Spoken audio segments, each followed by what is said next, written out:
Next, we're going to move on into the neurological screens. So remember, anytime before you put your hands on a patient, you always want to ask for consent. If at any point in time the patient feels uncomfortable, you must stop immediately. Before we started filming, I already gained consent from Cole, so we're going to go ahead and get started. Before we even begin the neurological screen, patient position is extremely important, so we want to make sure that their shoes are up and they're in anatomical position. So remember, that's with the palms up, supinated up towards the sky. I'm going to begin with the dermatomes. So remember, from the lecture video, I talked about how dermatomes and myotomes follow specific nerve root patterns from the spine. So the derm, you can think of skin, so you're going to touch the skin along the specific nerve root pathways. So I'm going to start with the upper quarter screen, and that's going to involve nerve roots C1 through T1. So I'm going to just take 2 fingers, I'm going to go across Cole's forehead. This is C1. C2 is behind the head. C3 is the lateral cervical spine. C4 is the upper trap. C5 is the lateral elbow.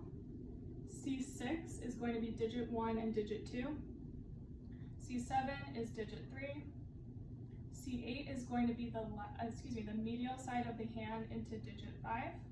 And then T1 is going to be the inside of the elbow. Next, I'm going to move into the myotomes. So remember, myo is Latin for muscle, so you can think about the muscle strength grading system that we talked about in the previous video. So I'm going to stabilize Cole's shoulder, and I'm going to ask him to gently push against my hand. C1. C2, he's going to push backwards into my hand. C3 is going to push to the side. C4, I want you to shrug your shoulder. Good, don't let me push down. C5, he's going to bring his arm into abduction.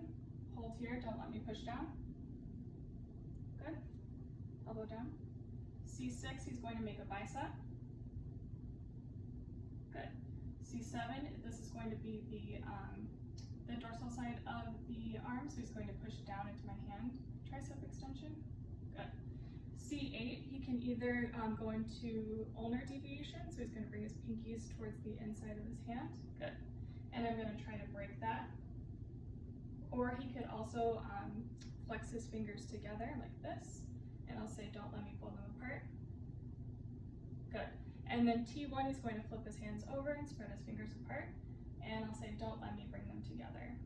So this is finger A, B, and A deduction. Good, you can go ahead and relax.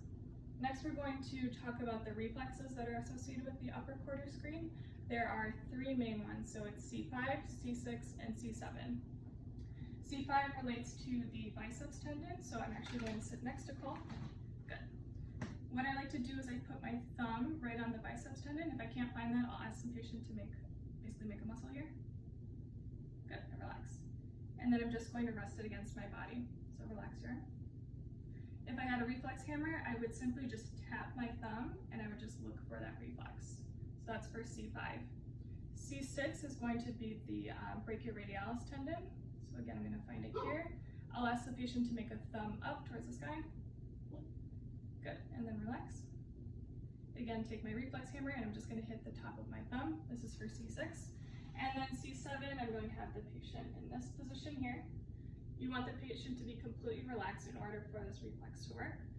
I'm going to basically put my thumb within the ulnar tunnel, so basically right where the ulnar nerve shoots down. And I like to actually put it slightly behind the patient so that they don't actually see the reflex hammer and anticipate it. And then I would just take my reflex hammer and I would look for the arm.